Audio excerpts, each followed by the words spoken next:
at the map of Salem in 1692. Not the courtroom, not the gallows, the map. When historians Boyer and Nissenbaum laid out every accusation from that summer against the land records and church membership rolls, something appeared that no one who learned this story in school was ever shown. The accused and the accusers didn't scatter randomly across the community. They divided along a line, a specific, documented, property dispute-shaped line running between Salem Village and Salem Town. 19 people died, and the geography of who accused whom tracks almost perfectly onto a decades-old argument about money, land, and who got to run things. That is not what religious hysteria looks like. Here's what I want to show you. Not the story of credulous Puritans who believed in the devil and lost their minds one summer. That version exists, and it is not exactly wrong, but it leaves out the thing that explains how 19 people ended up dead in a matter of months when hundreds of similar accusations in New England's history went nowhere. What I want to trace is the actual shape of the crisis, the one that emerges when you follow the court records, the land deeds, the church disputes, and the depositions from 1692 and 1693, rather than the version that got filtered through Arthur Miller's imagination and a few generations of school textbooks. The work of historians like Paul Boyer, Stephen Nissenbaum, Mary Beth Norton, and Emerson Baker has been sitting in university libraries for decades. What it shows is not that witchcraft was a cover story invented by cynical manipulators. Everyone in Salem genuinely believed witchcraft was real. The minister believed it, the judges believed it, the accusers believed it. Most of the accused at some level believed it. That's the part people misunderstand when they try to explain Salem through simple fraud or simple fanaticism. The belief was real. The question is why it ignited here, at this moment, in this shape. Because New England had been prosecuting witchcraft accusations for decades. Most of them died in court, juries acquitted, judges dismissed, communities moved on. 1692 was not the first time someone in Massachusetts Bay Colony had accused a neighbor of sending a spectral torment. It was the first time those accusations produced executions at industrial scale, and it happened in a community that was already tearing itself apart. Salem Village in 1692 was not Salem Town. That distinction matters more than almost anything else in this story. Salem Town was a prosperous port, commercially connected, outward-facing, growing.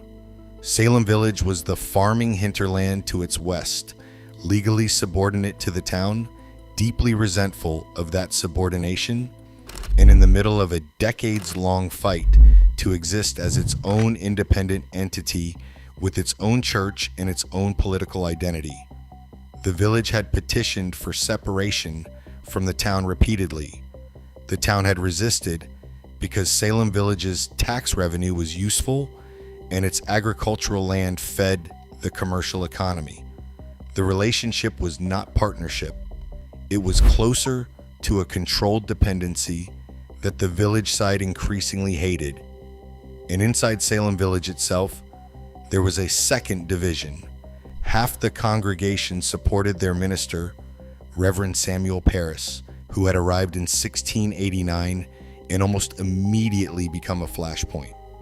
Parris was combative, theologically rigid, and politically entangled in ways that made neutrality impossible. His opponents, a substantial faction of the village, refused to pay his salary, disputed his right to occupy the parsonage, and challenged his authority at nearly every turn. His supporters defended him with equal intensity. By the winter of 1691, Salem Village was not one community in any functional sense. It was two factions sharing a geography and a church building and very little else. The first signs of affliction appeared in Parris's own house in January 1992. His daughter Betty and his niece Abigail Williams began exhibiting what contemporaries described as fits, convulsions, hallucinations, pain without visible cause. A doctor was called. The doctor, unable to find a physical explanation, suggested the cause might be supernatural. That suggestion opened a door that no one in Salem Village's fractured political situation was equipped to close. The first 3 people accused were not chosen arbitrarily. Tituba was enslaved in Paris's household, the most socially vulnerable person imaginable, with no standing to resist. Sarah Good was a homeless beggar, widely despised, with a history of muttering curses at neighbors who turned her away. Sarah Osborne had not attended church regularly and was involved in a legal dispute with the Putnam family, one of the most prominent accuser families in the village, over the estate of her first husband. 3 people chosen almost by the logic of minimum resistance: the enslaved woman, the social outcast, the woman in a property fight with the people doing the accusing. That pattern is the thing I keep coming back to, because it didn't stop there. As the accusations spread through the spring and summer of 1992, Boyer and Nissenbaum found that accusers and accused sorted themselves along the village-town divide with a consistency that couldn't be coincidental. Families with commercial connections to Salem town, families on the prosperous side of old inheritance disputes, families affiliated with the anti-Paris faction in the congregation. These were the families whose members ended up accused. Families in the pro-Paris, village-oriented, agriculturally rooted faction. These produced the accusers, not in every single case. History is not a perfect equation, but the pattern was strong enough that Boyer and Nissenbaum mapped it, and it held. What you are looking at, in other words, is a community using the shared language of witchcraft to fight a conflict that had no other available language. There were no elections in Salem Village for resolving factional disputes. There was no civil legal mechanism for the village to enforce its grievances against the town. What there was, what everyone agreed on across every faction and every family, was that the devil was real, that witchcraft was a crime, and that the court system was obligated to respond to it. I want to be precise about what this means and what it doesn't mean. The accusers were not running a coordinated fraud. The surviving depositions do not support the idea of a group of girls secretly meeting to decide which neighbors to destroy. Some accusers may have been performing, consciously or unconsciously. Some were almost certainly experiencing something that, in the framework of their time, genuinely felt like supernatural assault. Some were repeating accusations already in the air around them. And some, this part the evidence does support, were accusing people their families had been fighting with for years. These are not mutually exclusive. The framework of witchcraft is what allowed all of those things to happen simultaneously and reinforce each other. Here's the part that changes everything about how you should understand the summer of 1692. The crisis was not possible without a specific legal and political catastrophe that happened 8 years earlier, and that almost no popular account of Salem bothers to explain. In 1684, the original Massachusetts Bay Colony Charter was revoked by the English Crown. That charter was not simply a legal document. It was the foundation of the colony's political identity, its right to govern itself, to hold courts, to make law. Without it, Massachusetts entered years of legal uncertainty. A new royal governor, Edmund Andros, was imposed and then overthrown in 1689 in the wake of England's Glorious Revolution. A new charter was eventually granted in 1691, but it fundamentally restructured the colony's government and left the legal system at a transitional state. When the witchcraft crisis exploded in 1692, Governor William Phips created a brand new court specifically to handle it, the Court of Oyer Interminer, because no existing court had settled jurisdiction over capital cases under the new framework. That court made a decision that haunts everything that follows. Plant this detail, it will matter enormously. The court of Oye and Terminer decided to admit spectral evidence. This needs a moment, because if you learned about Salem in school, spectral evidence probably got a brief definition and then the class moved on. But the decision to admit it was not a foregone conclusion, and it was not something that judges stumbled into by accident. It was a contested legal choice made under pressure, and understanding why it was made explains how a local crisis in a fractured farming village became a colony-wide execution machine in under 6 months. Spectral evidence meant that a witness could testify that the accused person's spirit, their specter, had appeared to them in a dream or vision and attacked them. The actual physical person could be miles away. They could have witnesses placing them elsewhere. None of that mattered if someone credibly testified that their spirit had caused harm. The theological logic was that the devil could send a person's specter to do his bidding, which meant that being spectrally accused was evidence of a compact with Satan. The problem, and this was recognized at the time, not just in retrospect, was that if the devil could use anyone's specter without their knowledge or consent, then spectral testimony proved almost nothing about the accused. Increase Mather, one of the most powerful ministers in Massachusetts, published a treatise in October 1692 arguing exactly this. He was not alone. Several ministers had warned the court before that point that spectral evidence was theologically unreliable. The court heard those warnings and proceeded anyway. Why? Because without spectral evidence, conviction was nearly impossible. The nature of witchcraft as a crime meant that almost no direct physical evidence existed. You had the afflicted person's testimony, you had the accused person's denial, and you had the specter. Remove the specter, and the prosecution collapses. The Court of Oye and Terminer was created to resolve a crisis, not to preserve it. Admitting spectral evidence was the legal mechanism that made resolution, meaning convictions, achievable.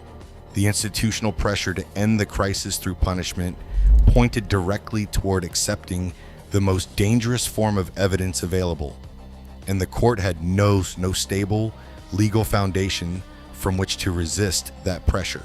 It was a new court under a new charter in a colony whose legal identity had been in flux for nearly a decade. There was no precedent to hide behind, no established body of Massachusetts witchcraft case law that said where the evidentiary line was. The judges were not monsters. Most of them were respected men who genuinely believed the colony was under supernatural attack. They made a catastrophic legal decision in conditions of genuine institutional uncertainty, and that decision handed the crisis an engine. This is where Mary Beth Norton's research changes the picture in a way I find genuinely disturbing. Norton spent years examining where the accusers came from, not just which Salem faction they belonged to, but their personal histories. What she found was that a disproportionate number of the most active accusers were survivors of the Maine frontier, refugees from the devastating Native American raids that had been destroying English settlements in the North since King William's War began in 1689. Some of them had watched family members killed. Some had escaped attacks in which most of their communities died. They arrived in Salem carrying experiences of violence that the Puritan theological framework gave only one explanation for. The devil was at war with God's chosen people in New England, and he was using the Native Americans as his weapon. For these accusers, the specter that attacked them in their visions was not an abstraction. It arrived in a mind already saturated with genuine violence, genuine loss, and a theological certainty that supernatural evil was the cause of the catastrophe they had survived. Norton's interpretation, and it has its critics, so I want to be clear, this is a strongly supported reading rather than settled consensus, is that the Salem crisis cannot be separated from the Frontier War. The trauma of King William's War moved south with its survivors. When it arrived in an already fractured community with a new legal apparatus capable of processing it, it became something that could kill people. Now return to Tituba, because her role in this is not what it looks like from the outside. Tituba was enslaved in Paris's household, likely from Barbados or of indigenous American origin. The historical record is genuinely unclear on her background, and I won't speculate beyond what the sources support. When she was arrested and brought before the magistrates in late February 1692, she initially denied any involvement with witchcraft. Then she confessed, and the confession she gave was extraordinary, not because it was true, but because of what it did to the crisis. Tituba did not simply admit to practicing witchcraft. She described an organized conspiracy. She named accomplices. She described meetings with the devil, a book of signatures, other witches working in coordination. She confirmed exactly what the most fearful interpretation of the crisis required. This was not an isolated incident of one or two people making a harmful compact with Satan. This was an invasion, a network, a coordinated satanic assault on the community. Whether Tituba believed what she was saying, was coerced into saying it, was trying to survive by giving her interrogators what they wanted, or some combination of all three, the record does not tell us with certainty. What the record tells us is what the confession did. It transformed the interpretive frame of the entire crisis overnight. Before Tituba's confession, Salem was dealing with a witchcraft incident. After it, Salem was dealing with a conspiracy, and the logic of conspiracy is self-confirming in a way that ordinary accusations are not. If there is a network, then the accused who deny guilt are lying to protect the network. If there is a book of signatures, then the question is not whether others are involved, but only how many. Every new accusation becomes evidence of the conspiracy's scale rather than a reason to question the theory. Every defense of the accused becomes potential evidence of complicity. The confession handed the crisis a structure that made it almost impossible to stop from inside. The Putnam family understood this structure, consciously or not, better than almost anyone. Boyer and Nissenbaum's land records show the Putnams at the center of a web of property disputes that had been running for a generation. Thomas Putnam Sr. had died without the estate his sons expected. The inheritance had been complicated by a second marriage, by rival claimants, by neighbors with competing legal claims to adjacent land.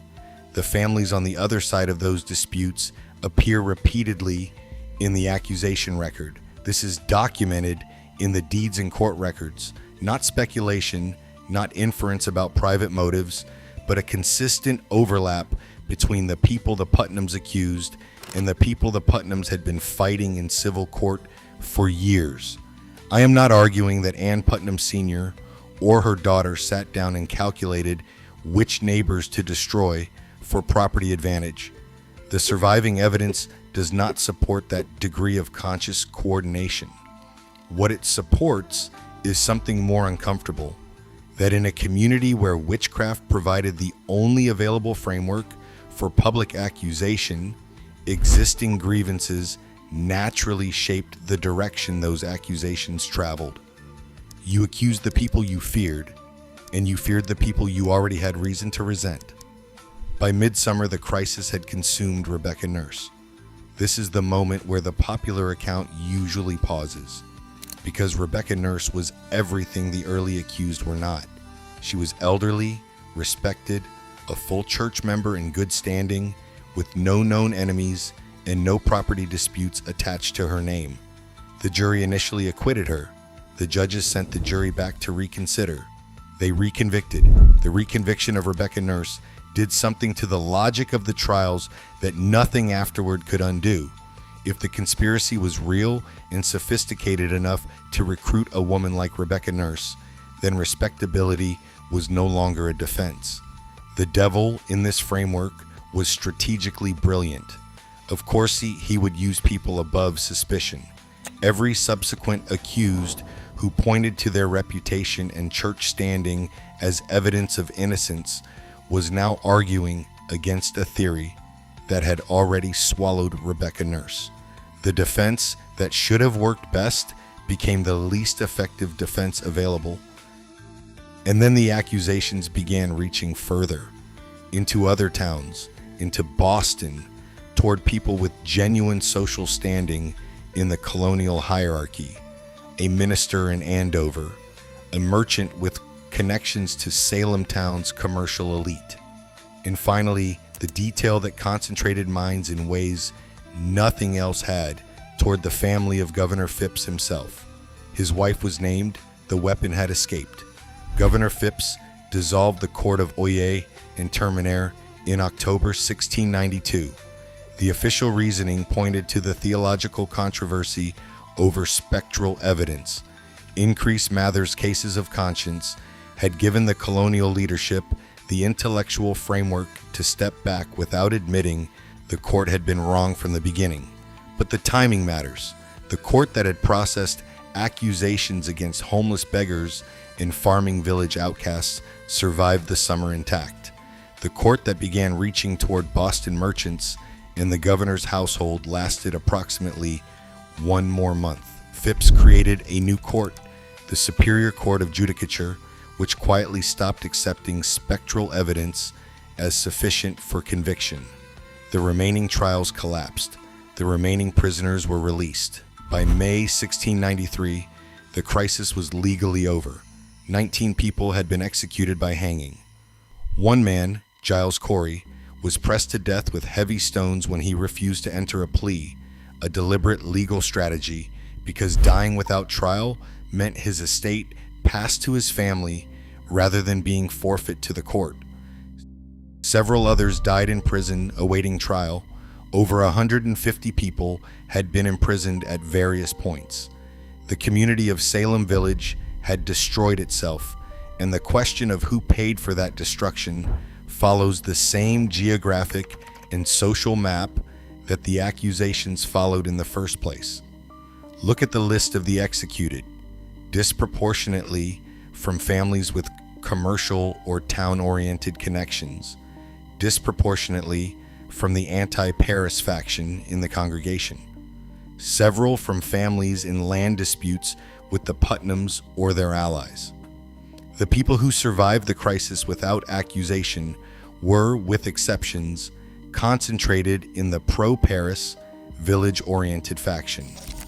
The exceptions exist and they matter. History is not a clean equation, but the pattern is consistent enough that it cannot be explained by chance or by the random distribution of guilt. What happened afterward happened slowly and without drama, which is part of why it rarely makes it into the popular account. Samuel Parris was forced out of the Salem Village pulpit in 1697 after years of mounting pressure from his congregation. The factional split that had powered the crisis did not heal when the execution stopped. It hardened. The families who had lost members to the gallows did not forgive, and the community did not easily forget. And Parris, the man whose household had been the origin point of the afflictions, who had preached throughout the trials with total conviction that the village was under genuine supernatural assault, found himself increasingly isolated. He left Salem Village under terms that amounted to a negotiated removal. In 1711, Samuel Sewall, one of the judges of the court of Oyer and Terminer, stood in church while a statement was read on his behalf, acknowledging his guilt and asking forgiveness from God and the community. He was the only judge to make such a public apology. The statement is remarkable not for what it confesses, but for what it carefully avoids. It does not name the specific decisions that produced wrongful executions, does not analyze the spectral evidence problem, and does not identify which institutional failures made the crisis possible. It asks for forgiveness in the language of a man who knows something went wrong and cannot entirely bring himself to specify what. The Massachusetts General Court passed a bill in 1711 reversing the attainders of many of the convicted and authorizing payments to surviving victims and their families. Not all of the condemned were included. The payments were modest relative to the losses, which included property seized, family members dead, and reputations destroyed. The legal reversal was real, the repair was partial. Ann Putnam Jr., one of the most active accusers during the trials, made a public statement in 1706 when she sought to join the Salem Village Church as an adult. She acknowledged that she had been the instrument of accusing innocent people. She described herself as a deluded instrument of Satan. Her statement is one of the very few direct acknowledgments from any accuser, and historians have read it carefully.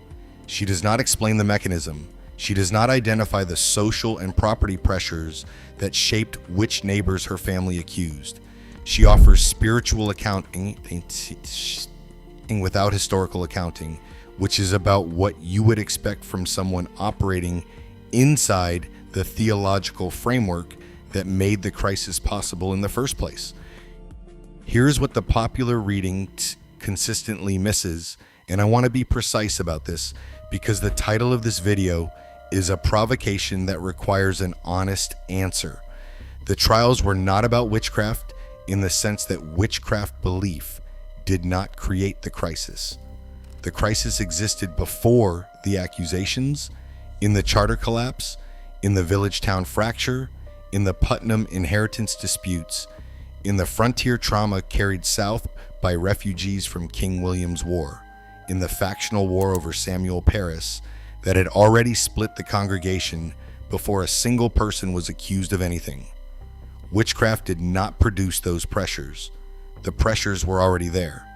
But the trials were also not simply not about witchcraft, and the title is incomplete if you stop at the first half of that claim.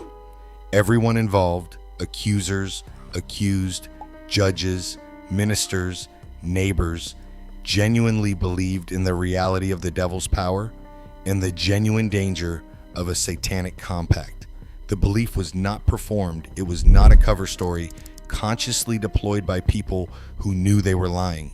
It was the shared cosmological framework of the entire community, the only available language for describing invisible danger, social violation, and existential threat. When the community needed to fight about land and money and authority and survival, it fought in the language it had, and the language it had was witchcraft. This is the thing that makes Salem genuinely disturbing rather than simply sad. It was not a failure of intelligence. It was not a failure of basic sanity. It was a failure of institutions under pressure in a community that had lost its legal foundation, its political stability, its frontier security, and its internal cohesion, all at approximately the same time. The Court of Oyer and Terminer was not a medieval inquisition operating in darkness. It was a new court under uncertain authority, facing a crisis with no established procedural response, and it reached for the most available tool and used it until the tool destroyed people and then began destroying the wrong people. The strongest objection to the argument I've been making is worth taking seriously directly. Someone will say, you're reducing the trials to politics and property. You're being reductive. The accusers were genuinely suffering. The community was genuinely afraid. And the theological dimension was not just a mask for land disputes. That objection is partly right. The theological dimension was real. The fear was real. The suffering of the accusers, whatever its origins, was experienced as genuine assault, and dismissing it as mere performance flattens the historical record. Mary Beth Norton's frontier trauma research shows that some accusers were processing experiences of actual violence through the framework their culture gave them. That is not reducible to a property dispute. It is a community under multiple simultaneous pressures, producing a crisis that expressed all of those pressures simultaneously in the only shared language available.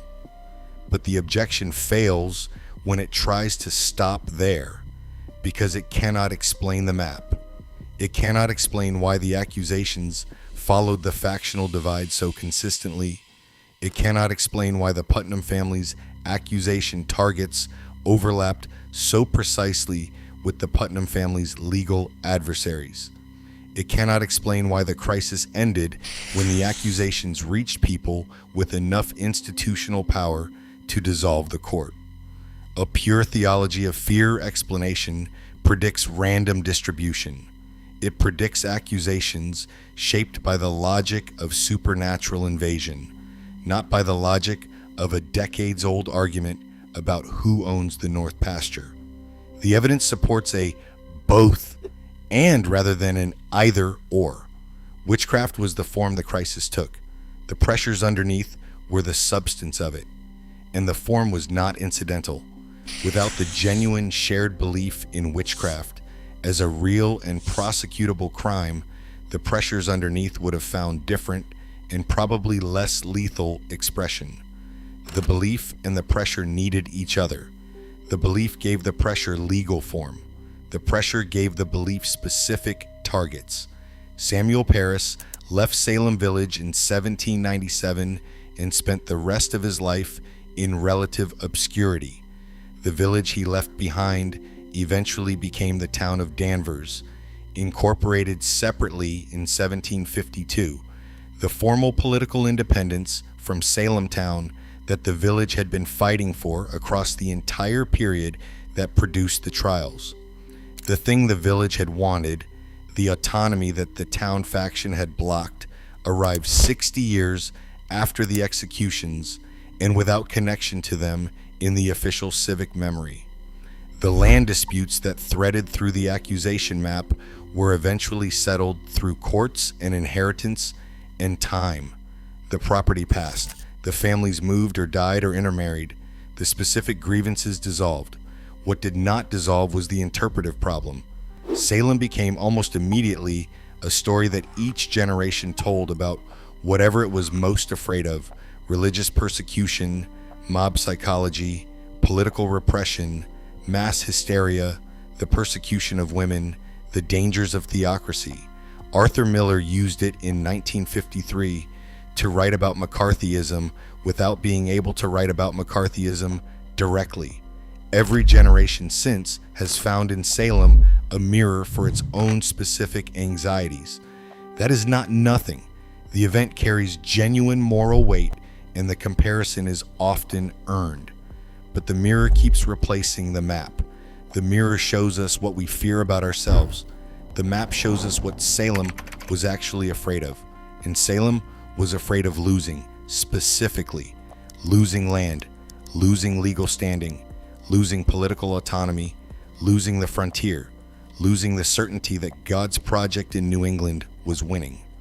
19 people were executed at the intersection of those specific losses in a community that had no other mechanism for resolving them, using the one framework that every faction agreed was real. The gallows on Proctor's Ledge, the site identified by scholars in 2016 as the actual execution location, not the more dramatic hilltop Salem's tourism industry preferred, sits in what is now a residential neighborhood. A small memorial was dedicated there in 2017. It is not a dramatic site. The neighborhood around it is quiet and unremarkable. People drive past it without knowing what happened there. That unremarkability is the thing I keep coming back to. The trials did not happen in a place that looked like catastrophe from the outside. They happened in an ordinary community with ordinary grievances and ordinary fears, operating through ordinary institutions that had been put under extraordinary and simultaneous pressure. The belief that made the crisis possible was the same belief that structured every other aspect of daily life in Salem Village. It was not aberrant, it was load-bearing. And that is what the popular version, the version built on hysteria and superstition and credulous Puritans who simply believed the wrong things, quietly removes. It makes Salem safe. It makes it a story about other people in another time with a different and defective cosmology. The map makes it something else entirely. A story about what ordinary institutions do when they lose their foundations, what ordinary communities do when they run out of language for their conflicts, and what ordinary people do when fear and grievance and genuine belief all point in the same direction at the same time. The 19 who died on Proctor's Ledge were not killed by superstition. They were killed by a community that had everything it needed to destroy them and no reliable mechanism to stop itself.